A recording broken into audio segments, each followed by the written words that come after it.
Hi, everyone. Welcome to today's event. We're just giving attendees a couple minutes to filter in, so we can plan to get started in about 2 minutes.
All right. Well, it's 5 minutes after the hour, so let's jump in.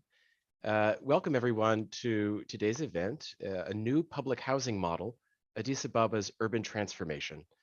My name's Paul Katz, and I coordinate the Jane Family Institute's social wealth portfolio. So what is the Jane Family Institute? We're an applied research organization in the social sciences based in New York City with a focus on digital ethics, higher education finance, guaranteed income, social wealth, and macroeconomic analysis. Today's event is based on an amazing report by Naomi Zewde and Vivian Schwab, who will be moderating today's event.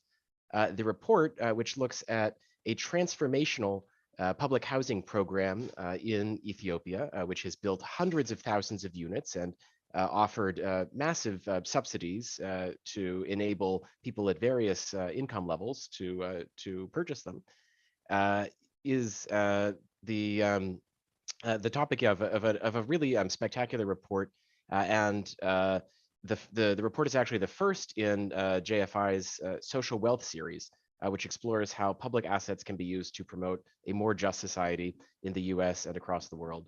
And it's especially gratifying to have Naomi and Vivian here presenting this amazing report, and hearing from four spectacular panelists who can offer insight into various historical and political and architectural dimensions of the program, because one of the report's co-authors, Naomi, was actually the inaugural presenter in JFI's social wealth seminar series. So really very, very exciting to have Naomi back, and to be learning from so many people today about a really important program. Before we get into the seminar itself, just a couple quick thanks. First to Francis Sang, JFI's lead independent researcher, for truly spectacular web design. If you haven't yet checked out the report that today's event is centered on, I highly, highly recommend it. It is truly not only deeply informative and thought-provoking, but absolutely beautiful. I'd also like to thank JFI's editorial department, most notably Jack Gross, and especially Sinoja Balmick, who has been really the driving force behind the editorial process around this really spectacular report. And Sinoja and Jack are both editors of JFI's really amazing web publication in the social sciences called Phenomenal World. So if you haven't yet checked it out, do hop on over and please subscribe to our newsletter to get new posts in your inbox. Now it's time to get to the good stuff and to introduce our two moderator authors, who will in turn introduce today's four panelists. Naomi Zewde is an assistant professor in the Graduate School of Public Health and Health Policy at the City University of New York, and holds an appointment as a fellow at the Roosevelt Institute. Zewde's research centers on inequalities in wealth and insurance, and examines the ability of public policies to reduce these inequalities. Her work has been published in academic outlets, including the Journal of Risk and Insurance, health affairs, and the review of Black political economy, and featured in popular press outlets, including the New York Times, Ms. Magazine, and PBS NewsHour. Vivian Schwab is a designer and researcher based in San Francisco. She works on affordable housing and civic architecture in the Bay Area and serves on the board of directors and executive management team of the San Francisco Community Land Trust. She studied sociology and studio arts at Wesleyan University and completed her Master's of Architecture at Rice University. Her research focuses on cooperative ownership, land decommodification, and climate adaptation in the built environment. This research was partially funded by the Morris R. Pittman Award in Architecture from Rice University in 2019. Now, without further ado, I'm very happy to pass the baton to our two moderators and to start the learning. Paul, thank you so much for that introduction and everybody for being here as well. We should start out by introducing our panelists, and then what we'll do is give you a little bit of an overview of the report, share some pictures, fill in a little bit of the background for how we started doing it, and then turn to our panelists to kind of illuminate it. So who we have joining us today, it's a really great group. First of all, Brook Haileselassie, a practicing architect and academic from Ethiopia, now based in the Netherlands, and principal of Bota Architectuur, a practice based in Addis Ababa, currently teaching at the Global Housing Program at TU Delft, in addition to doing his PhD research on the topic of dwelling and socio-spatial practices in Addis Ababa. We also have Emanuel Admassu, who's born in Addis Ababa, is an assistant professor at Columbia University's Graduate School, or I guess GSAP. What does it stand for, Emanuel? Graduate School of Architecture, Planning, and Preservation. Okay, super relevant. A founding partner of ADWO, a co-founding board member of the Black Reconstruction Collective. And then we have Miriam Hillawi Abraham. She's a multidisciplinary designer based in Addis Ababa and CCA Mellon researcher for the Digital Now Multidisciplinary Project, and a 2020 fellow of Gray Area Zachary Watson Education Fund and a Graham Foundation grantee. And then finally, Areej Al-Musalhi. They're a spatial designer based in Muscat, Oman, currently working at the Ministry of Housing and Urban Planning and working with the Oman National Spatial Strategy. They're at the heart of Oman's own urban transformation. Thank you guys so much for joining us. Okay, so we'll just give you a little bit of an overview of this program and why we were so interested in studying it. This report that we're sharing, we think it's a really unique and interesting model for urban public housing. So if you're not familiar, over the past few decades, the municipal government of Addis Ababa, collaborating with the federal government of Ethiopia, planned to build, 500,000 apartment units for a city that, as of the last census, is 5 million in population. So far, they've completed construction on over 200,000 public housing apartments. So by comparison, the New York City Housing Authority is the largest housing authority in the United States and has 177,000 apartments. New York City has a population of 8 million, and they began in the 1950s. So the scale is pretty large. As a person myself who studies, baby bonds, which is like a proposal for a kind of basic asset program in the United States and other kinds of social policies, I was really drawn to studying this program because, not only are they building these apartments, but they're also subsidizing the mortgages and down payments up to 90%, and awarding them at random to local families. So a little background and context about Naomi and my initial trip to Ethiopia. So in 2009, we met studying abroad at University of Cape Town. And we took a trip across the continent afterwards to Ethiopia, and we saw a massive amount of development happening at the urban and infrastructural scale in many countries. After we arrived in Ethiopia, one of Naomi's family members took us to a construction site where we saw firsthand the high density housing typology that's at the center of the Integrated Housing and Development Program, also known as the IHDP.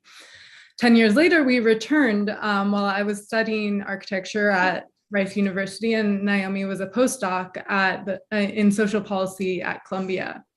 I had done research at that time on co-housing in Europe and public housing in Hong Kong. And I was curious about the IHDP program as a combination of central land ownership that allows for large-scale development and cooperative ownership that targets middle and low-income demographics that are increasingly excluded from the market across the world for inner city access to home ownership.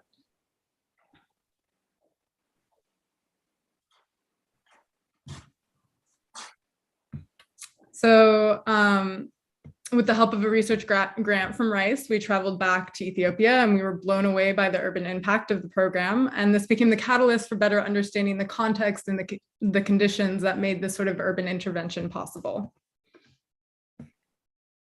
This is a photo of us on the trip and Naomi at one of the community centers of one of the condominiums that we visited. So the program itself, it's responding to a massive housing backlog that had been like well documented before that. Demand for urban housing was outstripping supply and people were moving to the city a lot faster than a private actor could build. Right? So this kind of urbanization is in progress. As of the last census, again, the country was 80% rural. I actually asked my mom for a visual of the rurality of Ethiopia. And she immediately WhatsApped me this video that she had just taken the weekend prior of somebody, plowing by mule. So it's like a really agricultural population that is in the process of urbanizing. And that's not just happening in Ethiopia, it's happening in a lot of countries in Africa and Asia, around the Americas. But the thing is that a lot of countries haven't taken that particular approach. There's a couple of things that are unique about the Ethiopian context that maybe has led to this. One is just the simple fact that the Ethiopian government owns all of the land. So this is an artifact of a communist past, or really like Soviet-aligned military junta past. Another artifact of that period is that the country didn't have a lot of the kind of the privatization strings tied to international funding agencies like IMF that tended to cut public sector investments in favor of privatizing schemes.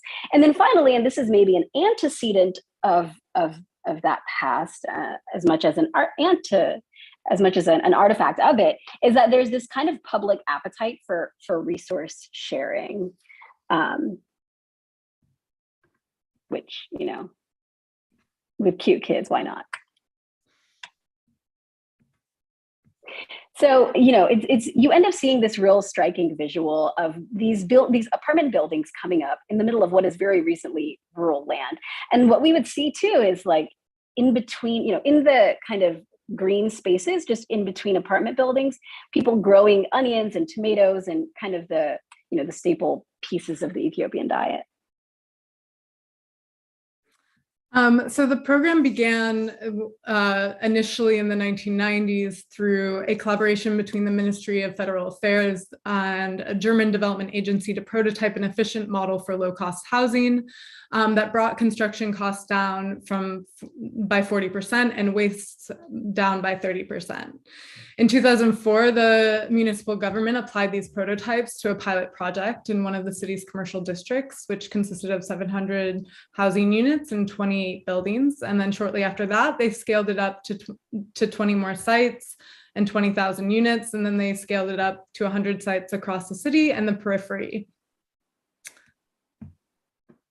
At first, the units were distributed at a first come, first served basis. The condos were filled by contractors, urban planners, public policymakers. We found this out through interviews and visiting various sites.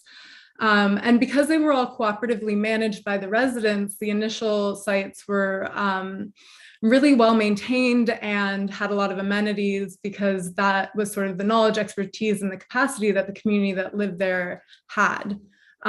This site that we visited restricted car access, they had street sweepers, they had pretty well maintained parks, and they had a community center, which you see in this image.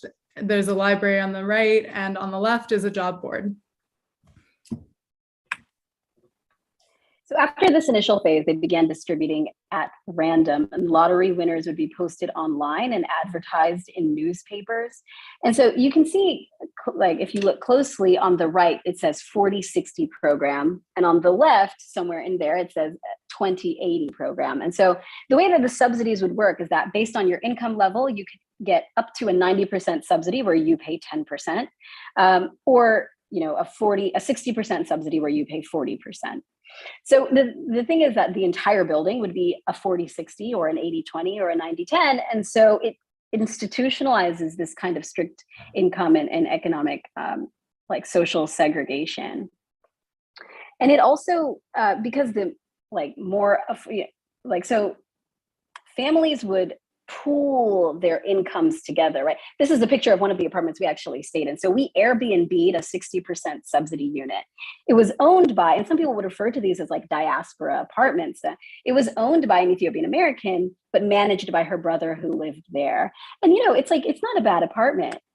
This is the kitchen. At one point, somebody, like an extended family member, came up and with me, kind of knocked on the wall, like looked around. He said, "Oh, these are what those government buildings are like inside. Not bad, And that was really what we thought as well. So, when somebody does win that lottery, many can't afford it, even with a 90% subsidy. Buying an apartment in the city. So, if a family member's name would come up, they would pool funds or go to the community savings scheme. The rule was that you couldn't sell it for 5 years, but many would end up renting them out, particularly. The inner city, like good location apartments, you could get a lot of rental income on those units. And so if a poor family was able to purchase it, they would rent them out. So these central project sites are kind of exclusive. And so it creates this social class segregation with this kind of middle class in these kinds of structures. And then, a social class that's not in those kinds of structures. And so that social segregation between buildings translates into a segregated sprawl as well, where transportation becomes a real issue, as well as relocation of people. So as the size of these compounds has grown, as the project is scaling, they've started to build like just really large compounds at the outskirts of the city. And that requires, relocating some of the farmlands that are situated at the outskirts of the city and people's there. And it also kind of wears on the infrastructure of the city: water, electricity, and transportation. I think there's one more image that didn't go through. Yeah. So I think the last thing to note is that while this development was happening, there was a sort of centrally planned infrastructure development occurring simultaneously that connected a lot of the outer ring developments to the inner city through ring roads and rail lines. But the pace of development was different. So you have these sort of whole communities that have been relocated to the periphery without sort of rapid access to the city center. I think that it's work in progress, but the overall like total transformation of the urban environment has been pretty substantial. So I think we're going to turn now to the panelists. And we have a couple questions that we're going to start with. Naomi, do you want to start with the first question and asking them? Sure. Okay, just to kind of orient everybody on just your view of the program, if each of you could answer just kind of what's the effect that the program that IHDP has had on urban development in Addis, and like how would you describe the scale of its impact, just speaking from your experience as a practitioner or your experience with the city. And Miriam, why don't we start with you? I think so. In terms of like my experience in the city, it was like a super rapid change, or it kind of happened. It kind of like swallowed up a lot of the residents over time. But what you kind of observe around it is that there's this like active frontage or like use of the ground floor, and there's like these little microeconomies that form around it. So it becomes like a place to go to, or a destination in itself sometimes. The more like central ones, especially when I worked near the Lidefa campus, that like the Lidefa condominiums became like the spot for like lunch. And around those, like even more informal activities would take place where like, I think you've mentioned in the report, women would grind coffee and make bunna on the spot and like serve coffee to non-residents, people who are actually stopping by for food. So it becomes like this whole self-sustaining environment. And also just generally visiting residents who live in these spaces, you'll see that you can order food from downstairs. So there's this like vertical delivery system happening. Like they monitor like their security through either hired staff or like they surveil it themselves by seeing like newcomers and asking you like, you don't live here, I don't recognize your plate number. So that's also like communally maintained sometimes like not for the benefit of anyone. Sometimes it could be like really difficult to navigate. And then so there's also other things to navigate, like moving in and out. That becomes an issue sometimes where the residents or the people who live near the area control that. You're not allowed to like move in by yourself sometimes. Like you actually have to pay people that are there. So it becomes like a super self-sustaining like microcosm of the city. And it's like really interesting to see from the outside and to like enter and come out of and how they're all different and also super similar, regardless of like the site or the position in the city.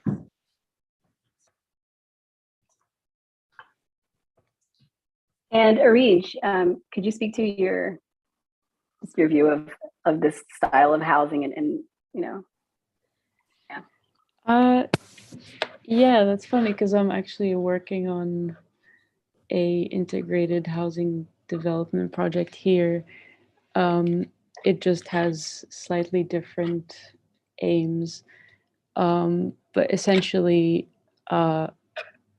Muscat has an urban sprawl issue as well, and particularly with the fact that 70% of the population is under 30, there's been a very high demand for housing, and in particular affordable housing. But generally the current kind of low density standard villa type of housing hasn't been sufficient in providing affordable housing.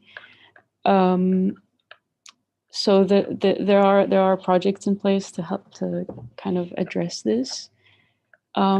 They just haven't really been implemented yet, but you can see that there's already a little bit of criticism, in particular to do with just how affordable the houses actually are, and also to do with their locations. You mentioned that some of these condos had access issues. That's kind of an issue in Muscat as well. In Muscat, there's a relatively new public transport system, but it's mainly buses, and we have a very high congestion problem, very, very heavy traffic. So it's very difficult to navigate through the city. And I've noticed that some of the sites that they've picked for the IHDP are, pretty much have these access issues, and they haven't really been addressed yet. So that's kind of something that I think we're going to be addressing, I hope. Interesting. Yeah, hopefully. It's kind of like these different aspects of it, where the inner city ones sound like they've become really well adapted to the verticality, whereas the outer city ones have a lot more challenges that need to be addressed. Emanuel and Brook, what are your thoughts on this? We can start with you. And particularly, if you could just describe the scale, like how you see the scale of its impact on the city. Yeah.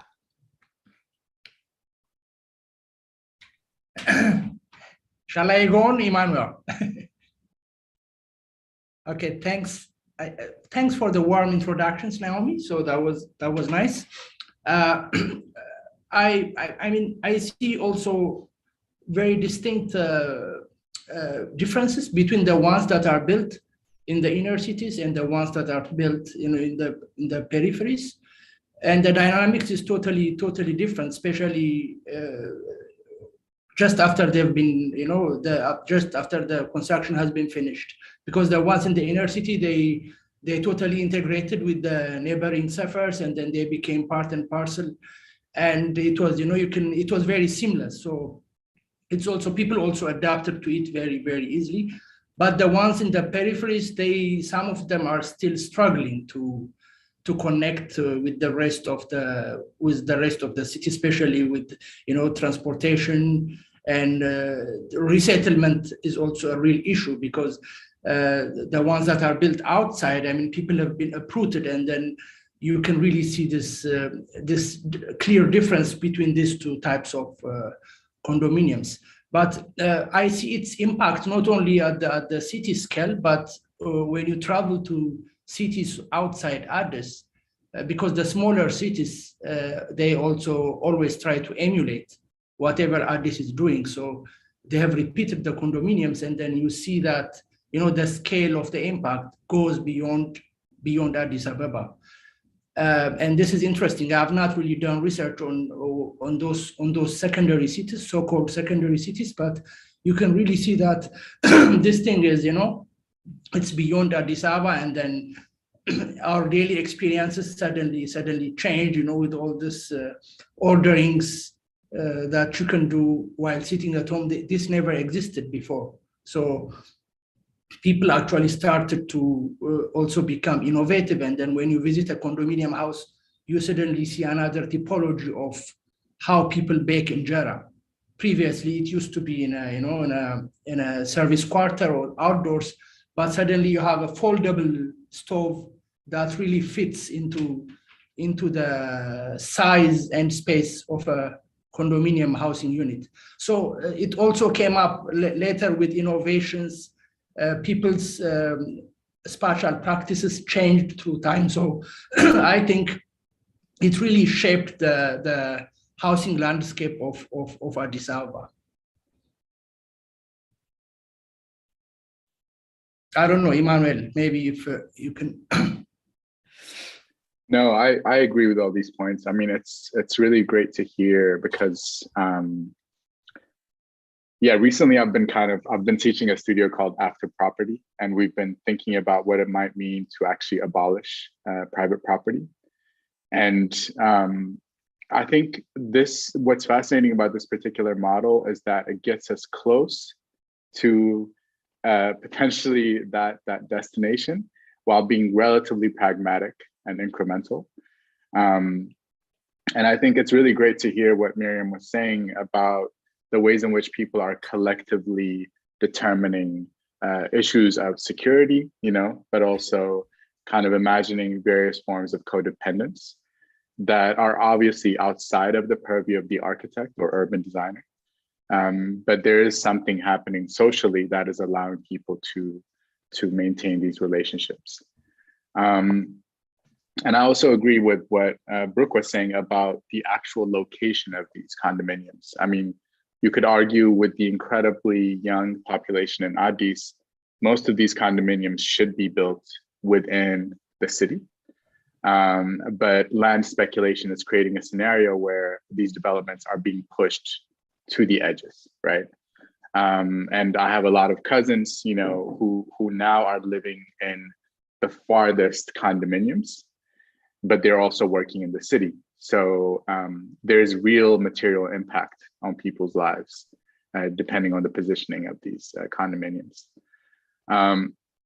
But going further on this, I still, like, the one thing I'm a bit suspicious about is I don't know if it actually addresses the massive rift and disparity in income that is actually intensifying in Ethiopia.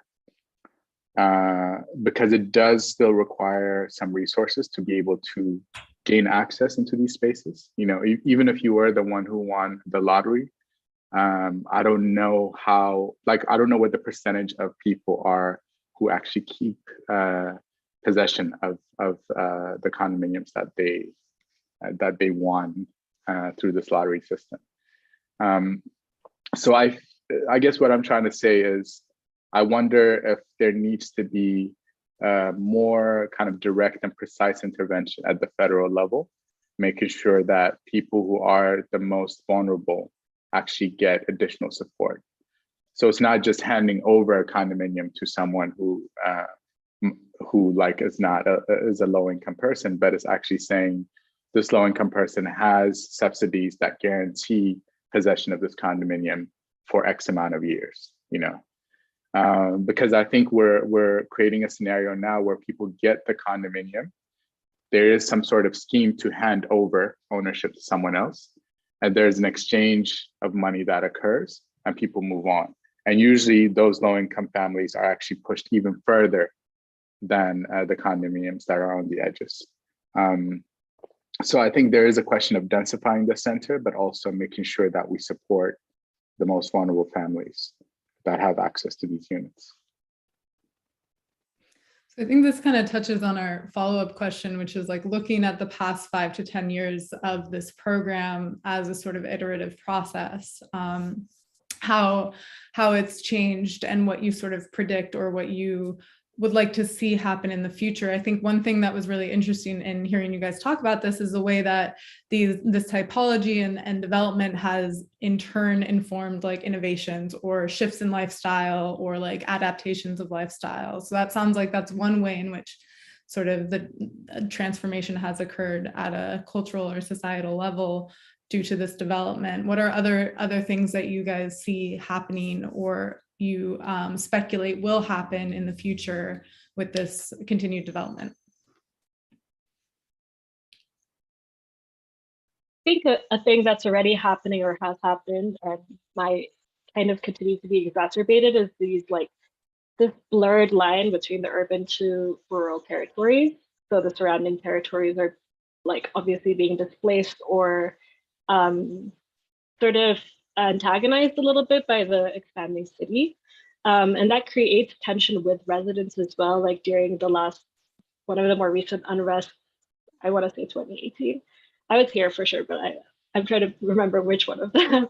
But I remember it was a huge issue with condominium owners in bordering parts of the city, like outside of like Addis Ababa proper or the new emerging parts of Addis, feeling like hyper threatened. And the moment the internet was disconnected, it was just like increased like isolation and increased like alarming situation where like they're kind of between the parts of the city that will get protected or locked down as like the sort of urban elite, as opposed to like the rural part. And so there is this kind of like tension and a growing tension along those lines as well, which I'm not sure how that will be addressed through this kind of program. But yeah, I think that's one of the things that I've been thinking about.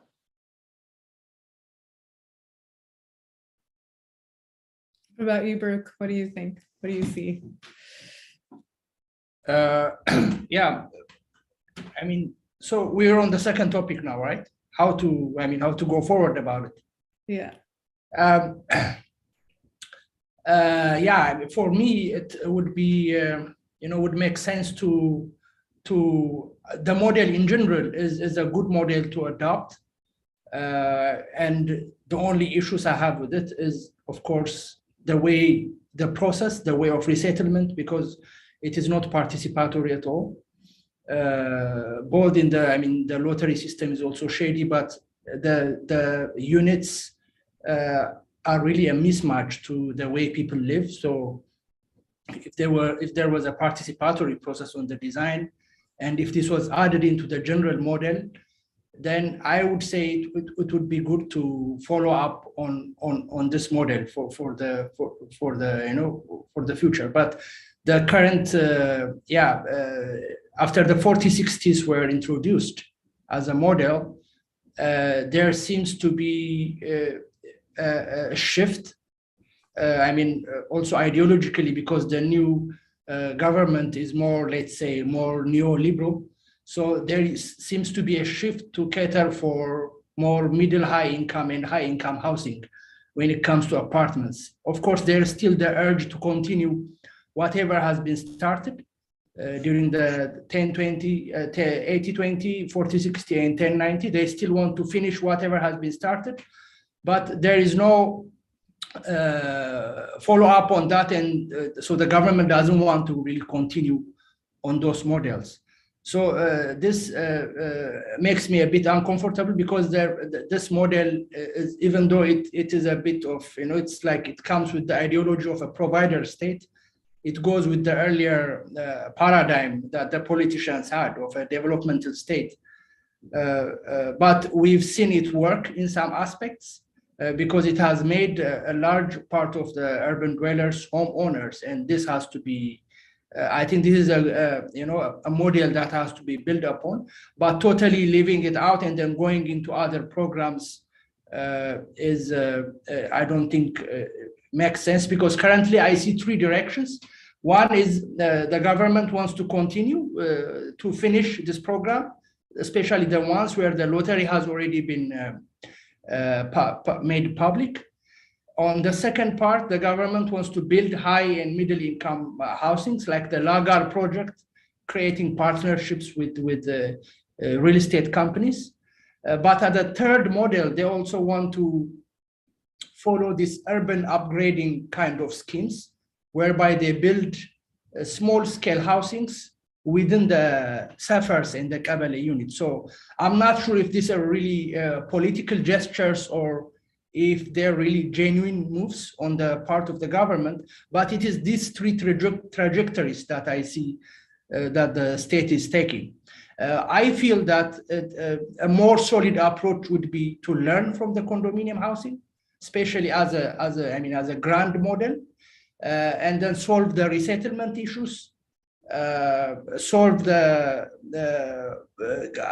introduce participatory design, so involve citizen participation, and then go for more horizontal densities instead of, vertically, like going with where they had these elevator problems, with the high density 40-60 schemes, which do not really make sense for cities like Addis. So, like as a balance would be to go for density, but more on the horizontal density than vertical densities. And I think this is achievable through, I'm an architect, so I would say this could be done through design.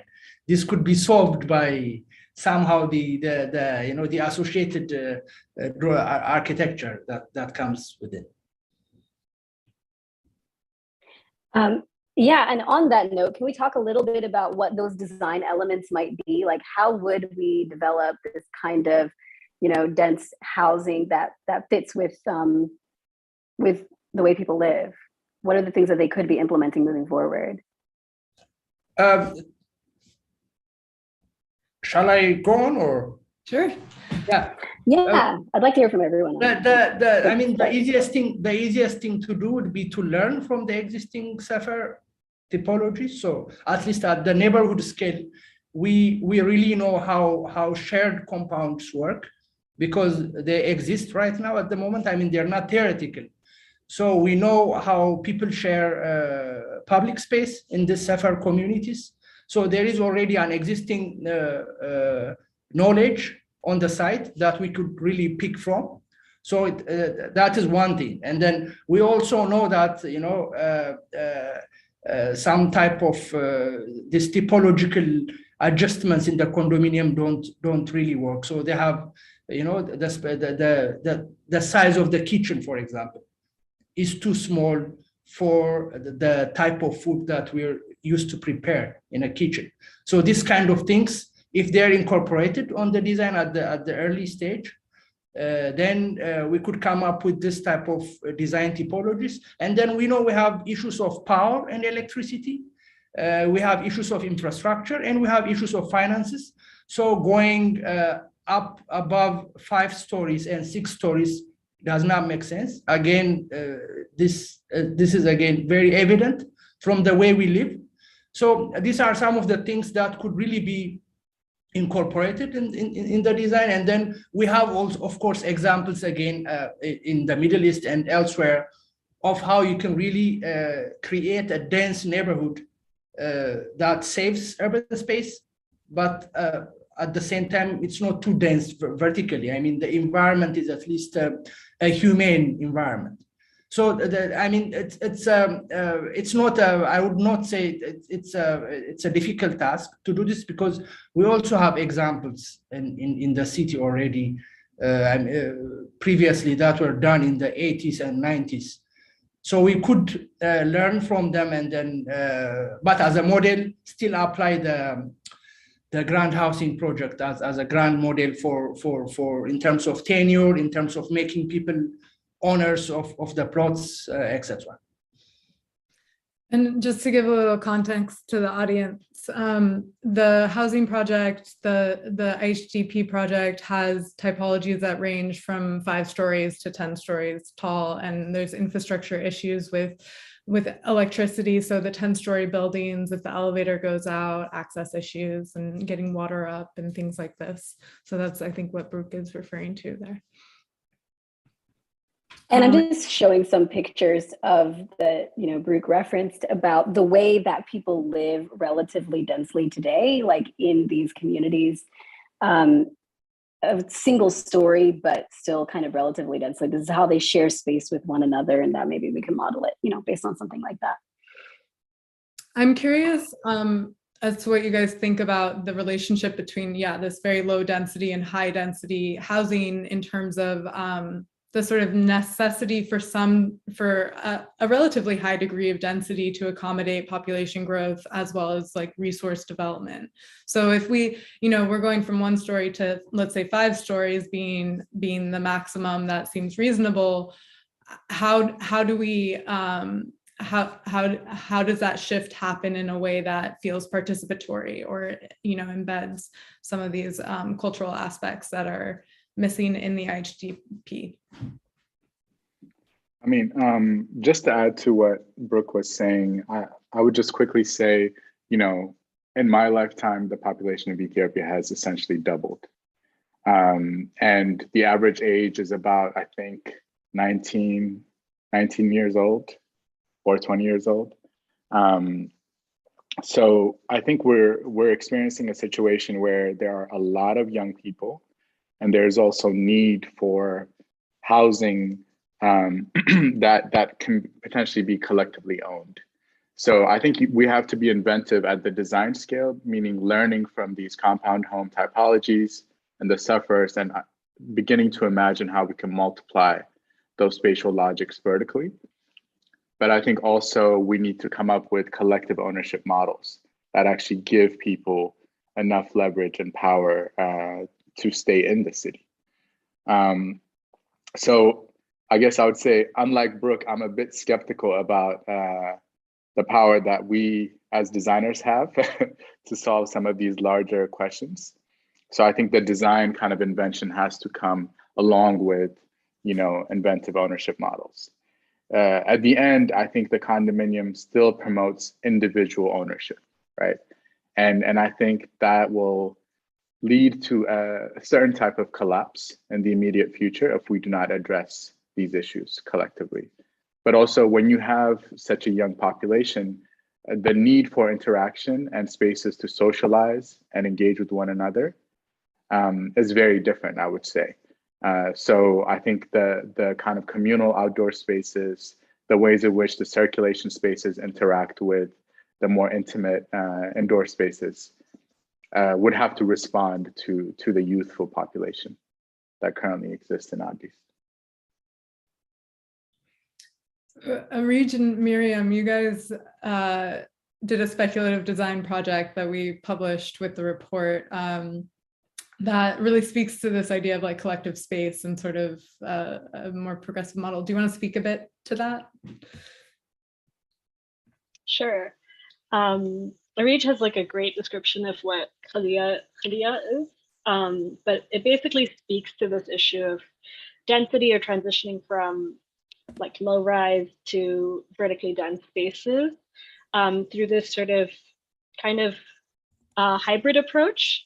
We're looking at a model that is basically these like, rather than like different typologies, of these like 1 to 2 story houses that are adaptable internally and that can be stacked vertically or horizontally. So you're kind of getting a vertical living concept that is like little villas together. So you get a little bit of both worlds.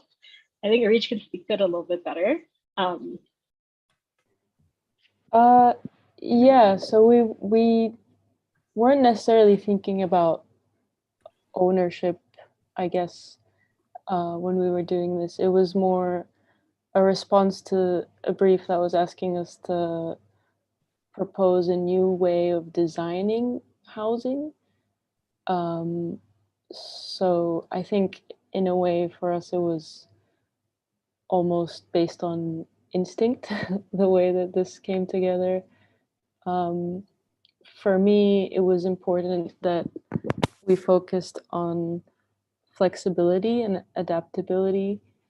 And so that's what characterized the, I guess you could call it like the master plan of the Hive. And also the way that the structure works basically allows you to kind of be flexible on the inside, but also expand from the outside. But in terms of density, it actually, to me, in a way, it resembles a vertical living concept, the way the residential units are elevated from the lower level.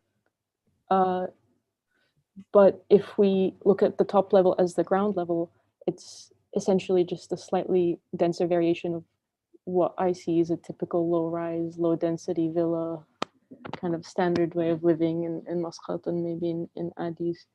And it's more an approach to separating the two realms of public and private, and focusing on communal outdoor spaces, and making them safer spaces.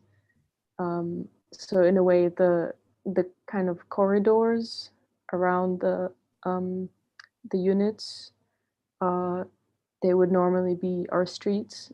These are no longer streets, but they're shared spaces.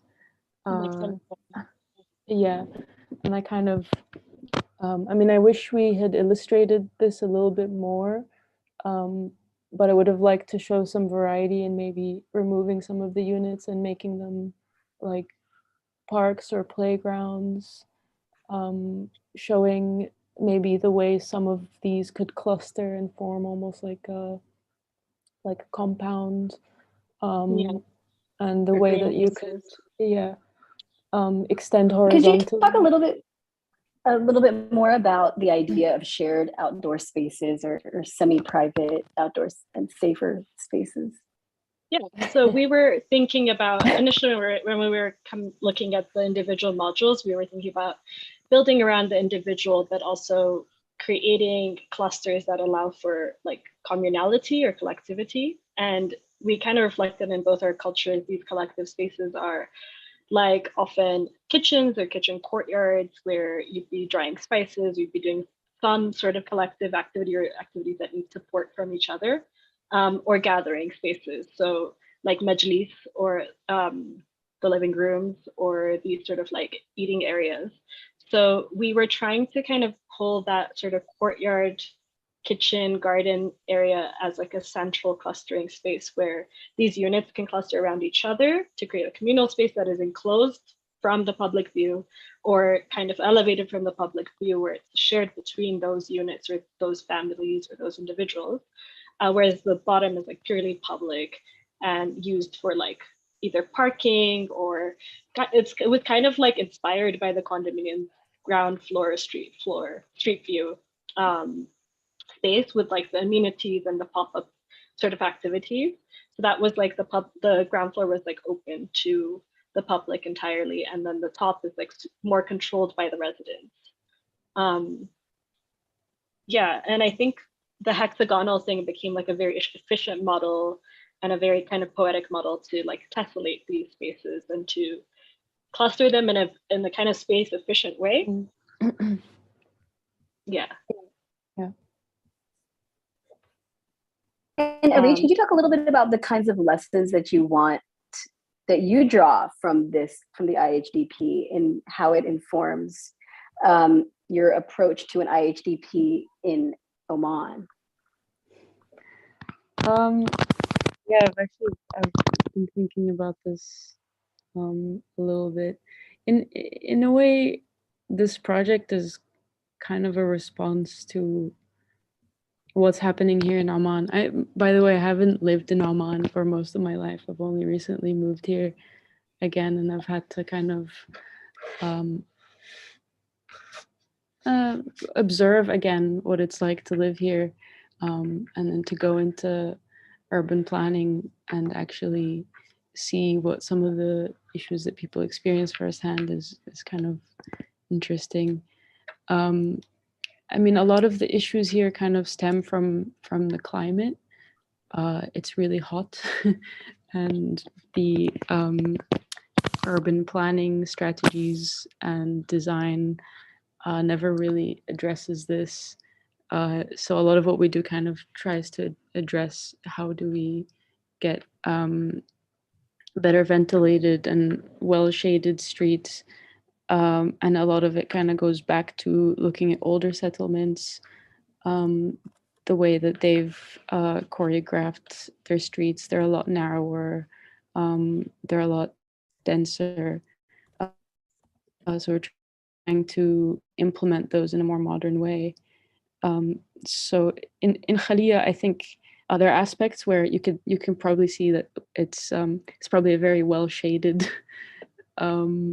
scheme. There's a canopy that kind of runs around, and then another thing is I feel like I've stressed the importance of outdoor amenity spaces. That's something that's lacking here, and in particular with apartment buildings. Omanis in general aren't accustomed to living in apartments. There's really not much of a demand for it, and they don't like it when you recommend it. But there's been kind of like pilot projects that have happened, or new developments where the public spaces are so they're at a kind of quality that is desirable, that it has made apartment buildings seem desirable. So there's been that kind of shift of thinking, oh, maybe if the public spaces and the outdoor spaces are nice, then maybe we could live in apartments. Yeah, I hope that answered your question. It did. Okay. Thank you guys. I mean, I think Areej, it's really fascinating to hear the sort of parallels, at least from a research perspective, that are happening with the sort of the implementation of high density in an environment that is traditionally low density. What feels really unique about this project and this report that we put out is the state ownership model and the direct subsidy model of it. It sounds like, from hearing you guys speak about where things are at now, and Brook sort of bringing in where things are going, there seems to be a shift away from that. And Emanuel, you were sort of speaking to, in order for this to be successful, we really need to shift back towards a heavy subsidy model and a collective ownership model. I think to wrap things up here, it would be great to hear from each of you as practitioners, as researchers, what you would like to see going forward, and with the IHDP or otherwise. Like, what are your grand ambitions if you were a politician or you had direct influence over the government, or were in that position of power? What would you like to see happen?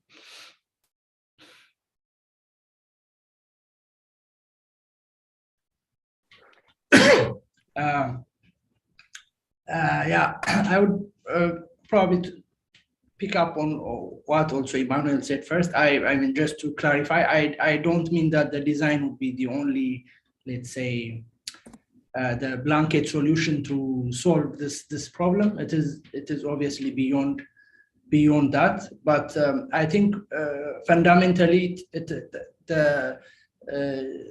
the decisions that were, the design decisions that were made when the condominium was built they're affecting how people are living right now. And I imagine if those, if more thought was given, especially on the design process initially, then things would have turned out differently, because how the process went was that few typologies were made and they were just rubber stamped all over the city. So this, I think, if there were more spatial iterations, if there was more an attitude of learning from whatever is existing, then again, this relates to how architects operate. Then the solutions and the outcomes would have been different. And following up on your question, Vivian, I would say if things were to rightly change, then the newer policies should allow an environment of participation, both in terms of residents' participation, but also participation in terms of practicing design. So because the design has also been, let's say, monopolized by the state. A design that is impacting the overall nation so much in this scale should have been at least either a small scale competition project, or somehow it should have been at least a more transparent structure from the side of the government. So I would say participation is a key point. I know there are problems associated with participation, but again, as an attitude, that should have been the way to go. The second point would be how to implement then this design on the city. Then resettlement becomes an issue. You have also addressed this on your report. I think you also proposed that if people were relocated temporarily until houses were built for 5 or more years, and then if they were resettled on site, then this would be a good model to follow. This has already been tried by the city, by the way, because the initial condominium projects, they had temporary relocation sites, but a lot of social problems arise because of this. And finally, they stopped to implement on-site relocation, and then they just scaled up the project. So, but this idea of keeping the social fabric of the people, and at least when they're relocated, at least to relocate them as a group, would be the second point that I would go for. And then the third one, which is more general, is that the IHDP project was really invested on efficiency. So it was more about numbers. It was really about building, thousands of housing dwelling units, but the real resilience was let's say overlooked. How do this operate? How do they look spatially? So this kind of thing should have been, the basis of the program. When we go to ownership, now, of course, the model is for individual ownership. I am not sure. Emanuel is probably into collective ownership. I am not sure. Theoretically, it might sound good, but I am not sure if this is gonna work. One model has already been tried during the Derg regime. I think at the end of the 80s by an NGO program in around Sidiskilo. They still are facing problems, and this also relates back to cultural issues. I am not sure if it's again, participation comes here. So if people really want to have collective ownership, then that is one thing. So this also really answers the question if the model is going to work or not. Again, in the condominium, they tried to install this collective administration, not collective ownership, but collective administration. It failed. This was also in one of those interviews in the Dash publication. It failed because the government couldn't follow it through because it was too managerially too difficult to manage as a government. So they couldn't really implement it. But I don't know. This is maybe a good research topic to how to continue this kind of programs as a collective ownership. So yeah, it could be a good topic for another discussion. Thanks, Brook. Emanuel, do you have a response to that? Yeah. Well, I mean, it's just, I think it's a very difficult question, but I would say, a vast majority of the Ethiopian population is considered to be low income, right? And I think that's real vulnerability in a city where land value is just skyrocketing and everything is becoming absorbed by, the kind of real estate regime.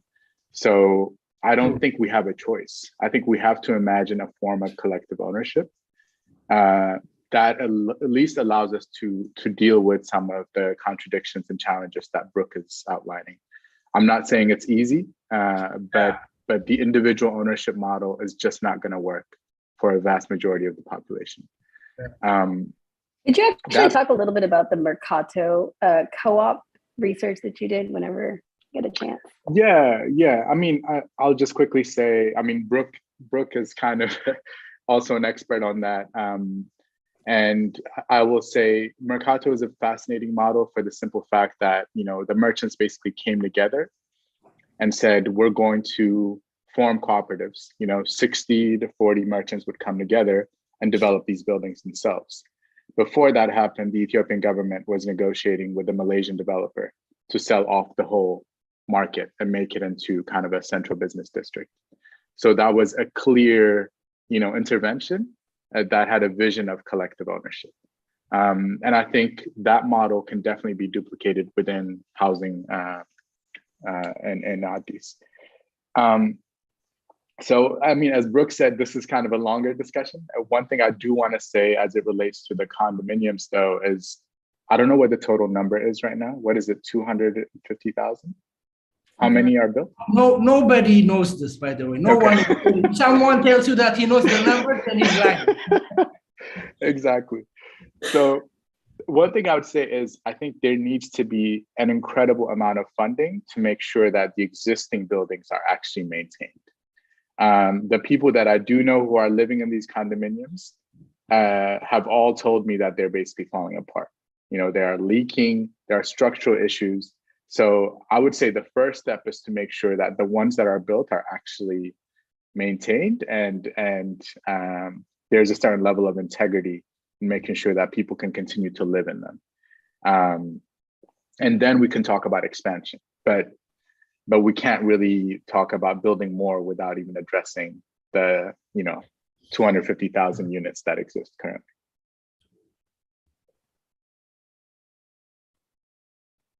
Miriam, Areej, do you have anything to add to this before we move on to question and answer from? Yeah, I think there's kind of I agree with what you said, your last point. Like, maybe I'm not supposed to say that because I work for the ministry.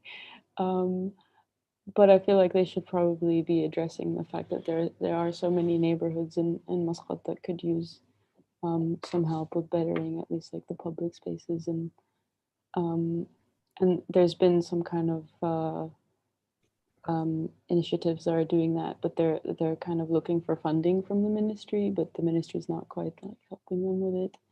And it's a shame that they're kind of focusing on the new ones and not actually helping with what's existing.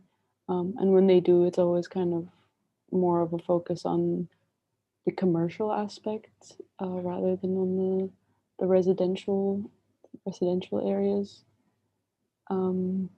Yeah, but I other than that, I don't really know like what else. Yeah, I mean, I definitely echo the the points you've made about like communal ownership, the communal initiative, and also participatory design, which are often like overlooked through these large scale developments and implementations. And you mentioned like that they have tried the developing projects in place for temporarily relocating people. They've been doing that in my neighborhood in Bole, Japan, near the Japan condominium, very recently, where our neighbors were temporarily relocated to, like, some of them came to live in our compound, and some people lived in like Ebele, like in temporary housing there. And then they built ground plus 2 with a communal bathroom and a communal kitchen. And that's like a private government initiative. There is some private funding that is the government that avails the land and takes care of that temporary location. And that is also like very problematic in itself, depending on like whether you want to be temporarily relocated or like the conditions and like living in like Ebele is not as great as living with a relative. And so there are those pressures, but I think in just future, if these condominiums inspire different approaches and different contexts in which to try these things. And also bringing up Mercato is like really important, because these are super autonomous spaces that are often like outside the view of a central authority that are constantly maintained throughout history. So there should be some kind of way to not constantly like destroy or like level these informal settlements, but maybe sometimes reinforce the informal settlements and kind of look at the sort of, not necessarily copy, but look at the Latin American model of like squatter rights and political recognition through, not necessarily through tenure or through like formal tenure, but looking at ways of like kind of empowering certain types of autonomous housing. But there could be like multiple approaches that are still supported by the state. Thanks, guys. And I think Paul will pass it back to you and move on to the question and answer portion.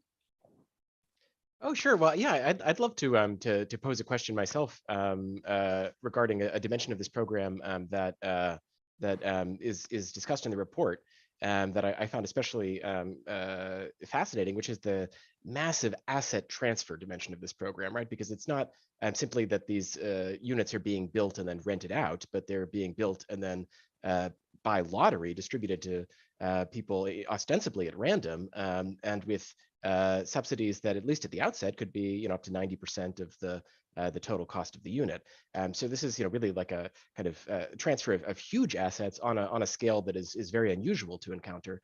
And one point that actually was made in the report that I thought was striking was the observation that maybe as many as 70% of these units aren't actually being occupied by those who were assigned them in the lottery, but instead are being subsequently rented out. So I guess we actually posed that on Twitter. And then in the discussion ensuing around it, over this last week, around this really amazing report, a scholar who works on a parallel program in India actually commented that in her research a similar dynamic is occurring, and that this has actually, again according to her research, increased the impact of this program on the lives of those who were assigned these units.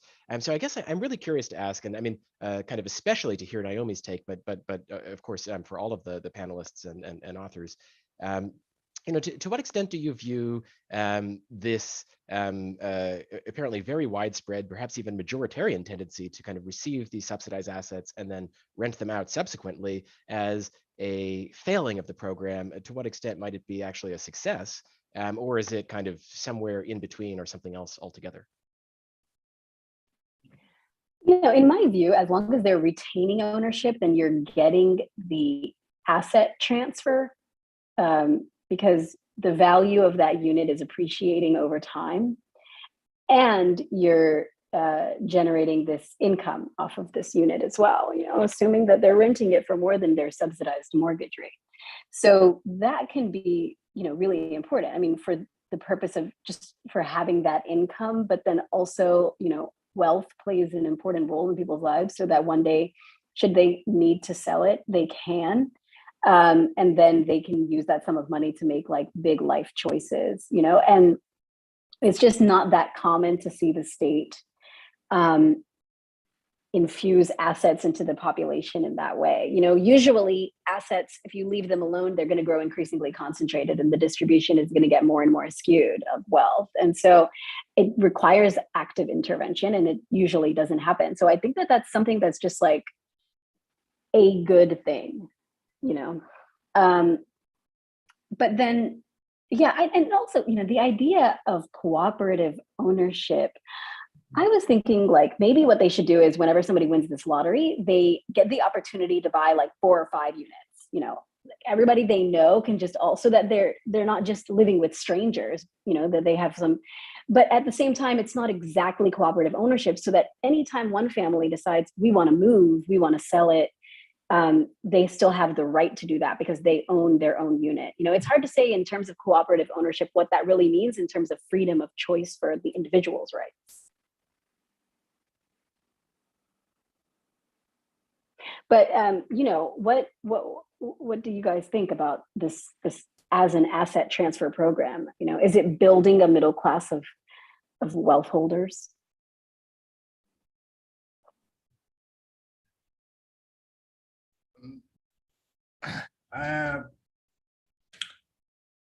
I'm not sure if it's really building a middle class wealth holder, but it definitely is changing the livelihood of those that were fortunate enough to be the lottery winners. So I mean, it's also well placed in your report that these people their status of living, I am not sure if they've really gone up the tier of, you know, income levels, but they definitely have, you know, they have better affordance now. They, you know, they tell you several stories of how they their life changed because of this condominium units. And there are also incidents where they some of them they you know, they sell them, and then they it's kind of a rotating. So at some point, I think it was 7-8 years back, the turnover rate of a condominium was even higher than any other you know, model that we had in the city, even if they were being sold at lower rates in comparison to a house that is, you know, that has a compound, a 500 square meter plot. When comparing to the other, you know, higher income houses, the condominium had more turnover also in terms of scale. So I think it really uplifted, again, specific to Addis, because in the rural community, in the other smaller cities in Ethiopia, this is not the case. People still prefer the other modes of living rather than the condominium, and the condominium is actually more preferred by university students or university community, you know, the faculty, etc. But people, really local residents, don't prefer the condominium, especially in Awasa and Mekelle and all the other cities. But in Addis, the owners have really, I mean, it's evident they've changed. Those who were able to especially pay off their loans, somehow those who managed to really acquire the ownership have I would say benefited, and their income, their status, I don't know how you say it in economic terms. If I'm not sure if you can say that they've become middle income, but at least their earnings are better, and they have more assets, I would say. Yeah, I mean, just to add to that, and maybe also to respond to what you're saying, Naomi, I think that the fundamental challenge is this turnover rate that Brook is saying. Because if these people are able to hold on to these units for a long period of time, then we can start thinking about wealth generation. But what happens with speculative real estate, both in Ethiopia, but also here, especially when it comes to affordable housing, is that folks want to basically sell them as soon as they can and move on. So the vast gains are really made by the people who are buying up these units. And I think folks who are thinking about housing, let's say, housing models that are a bit more radical, like there's a group called the Guild out of Atlanta that I was working with, and they are imagining housing models that are permanently affordable. So basically, in a way, removing it from any type of speculation, which means the opportunity or the chance to move into the middle class is afforded primarily by maintaining access to the city. It's not by selling off units. And I think if we create models like this that basically require low-income families to sell off and move to the periphery, then they're losing access that they have long-term to generating wealth. Right. So it's also just about maintaining space. I think, like you mentioned, for there to be like all levels of income within the city. Yeah. You know, in New York City, we have a housing program. It's like the HDFC or HFDC or something like that. Anyway, you see them sometimes. I did some research about it recently. It was supposed to be permanently affordable housing, and they started this in the 70s and 80s. But the way that they set up the rules, they said, you know, it has to be affordable. So now you can get a 2-bedroom for $400,000 or something. And but the person who buys it has to have a low income, and the monthly mortgage has to be affordable at that level of income.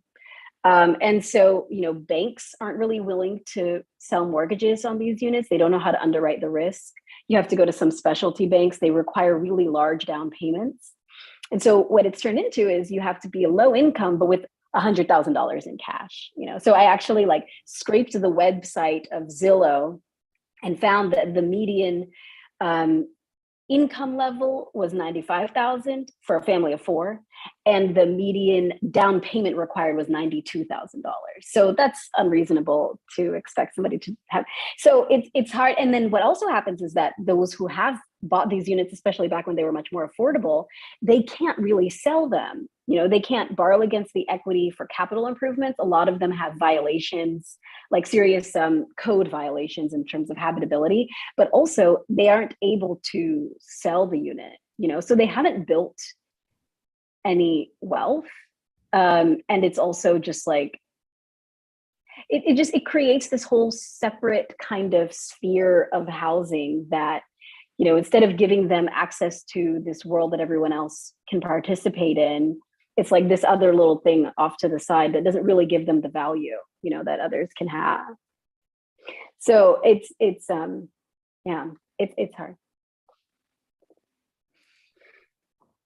We have a question from the audience about how this project is situated within the Belt and Road Initiative, and if the Belt and Road Initiative had any impact on how it was built, where it was built, and other infrastructure related to it.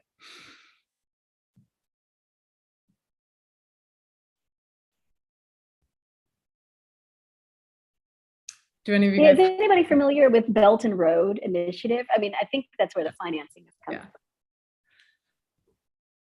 In some of our research, we did find that there was a lot of investment that has gone into Ethiopian infrastructure from the Belt and Road Initiative. We didn't find anything directly related to the housing project, but in terms of like railway investment and connecting the secondary cities and the primary cities, it seems like there is a fair amount of relationship there. For those of you who are on the ground in Ethiopia or have done research into this, have you had any other sort of direct awareness of the Belt and Road Initiative impacting urban development as it relates to IHDP? I'll just quickly say, I mean, you know, I've been doing a lot of work in this realm as it relates to the marketplaces, and it is the looming reality of African urbanism. And I think this goes well beyond Ethiopia. The Belt and Road Initiative, which really is a series of development companies funded directly by the Chinese government, are almost exclusively building all of the transportation infrastructure on the continent. So I think it's really difficult, at least for me right now, to evaluate what that means. I think it's fair to say that level of monopoly is unhealthy. But it's also challenging because China presents a model for African urbanism that allows a lot of African politicians and just African people to just decenter Europe and North America. but it's also a model that is convincing because the propaganda is that they did it in 50 years. Therefore, Ethiopia can do it in 50 years, or Tanzania can do it in 50 years, right? So I think it's a really complicated conversation, and yeah, it's tied up in so many different things when it comes to, like, for example, the ways in which the mining industry is operating in Central Africa. And all of it becomes an extension of the Belt and Road Initiative. And we all know it's a form of empire that is being constructed, and how we position ourselves in relation to that empire, I think, is critical.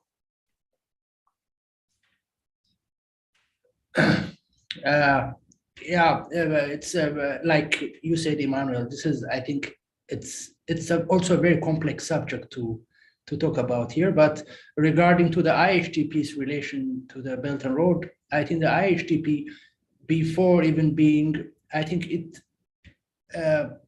it was first tried in Dredar in Mekelle.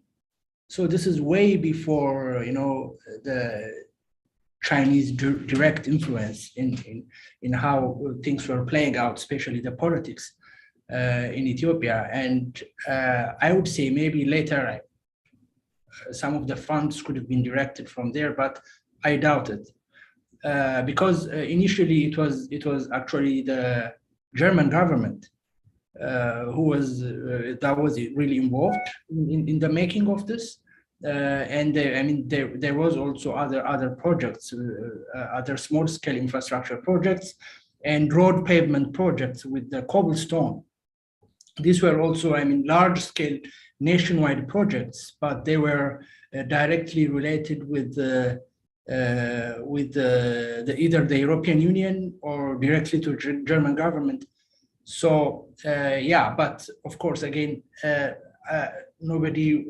I have not come about research or a material that talks about scale or how the EU or because now everybody seems to be focused on how the Chinese influence is, of course, because it's also very, very huge. But again, there are other influences from the EU, especially before the millennium.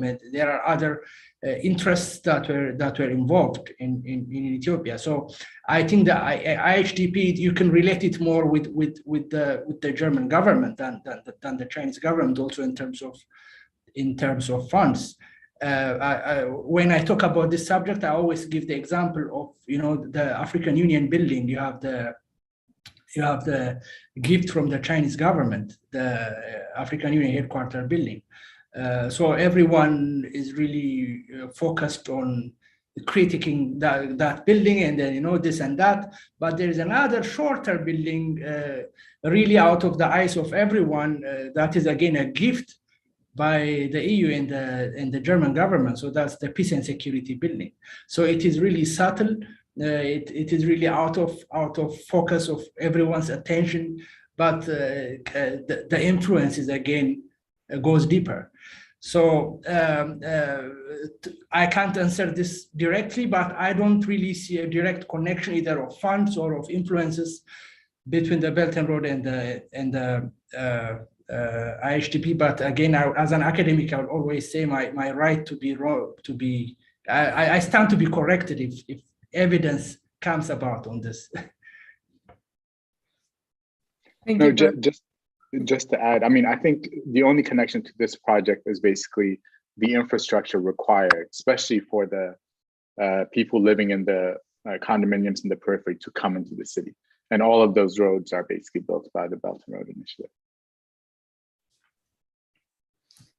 So we have another question. This one is about density. So if the population increases, there are realistically two choices: build up or build out. Is sprawl a problem in Ethiopia, i.e. the destruction of farmland, as it is in the US? If so, how should the community planning process balance the need to accommodate more households and families with the needs to, for example, preserve farmland? So I think we talked a little bit about this during the discussion, but if any of you guys would like to elaborate on.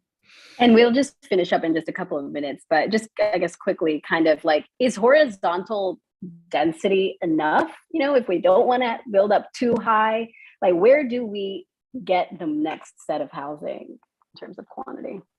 And how does the community planning process incorporate into that in terms of, you know, dislocation of farmland and people whose livelihoods depend on that?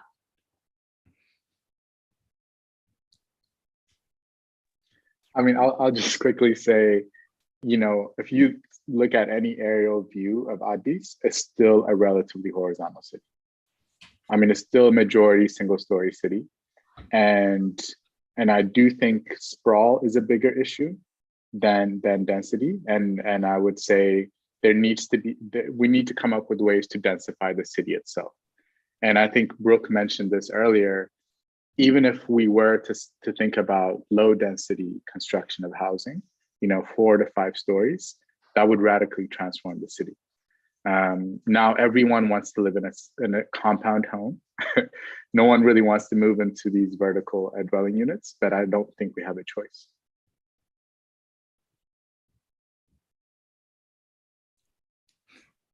Anyone else want to add to that?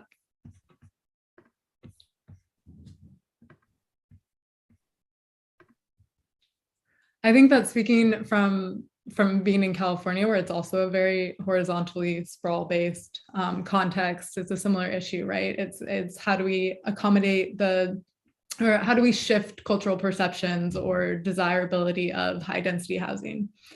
And I think hearing Miriam, you speak earlier about sort of the way these compounds in the city have become a destination and have sort of like this adaptation in the lifestyles happened in them that have made them desirable is a really good example of how that can happen through the introduction of a typology.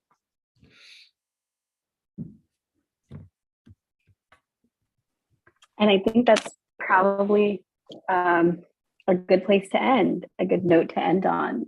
We're just about at 11:30. So thank you guys so much. Maybe if everybody could just briefly say where people can follow your work and learn more about what you're doing.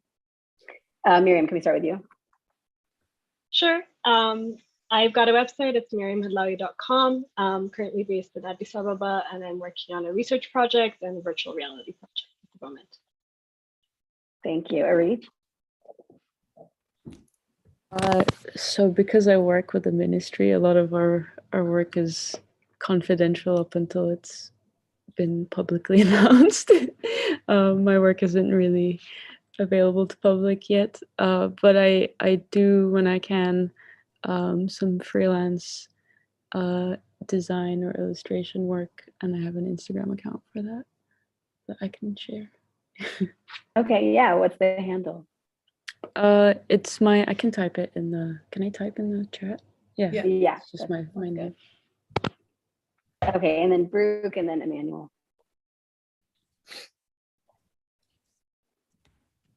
I have not been very good in exposing my works to the rest of the world.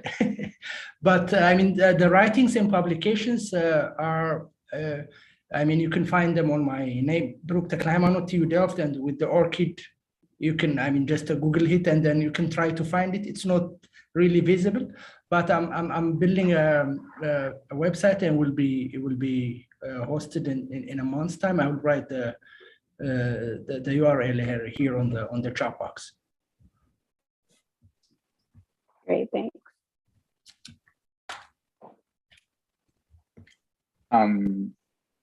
Yeah, so my practice in collaboration with Jen Wood is ad-wo.com.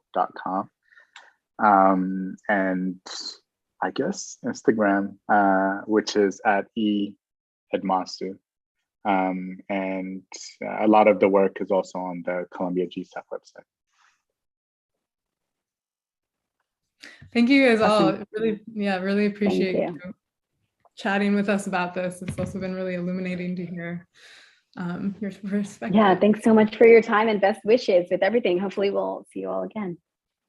Thank you very much. This was great. Discussion. Thanks for having us. Great, Bye. thanks. Bye. Thanks. Bye-bye. Yeah.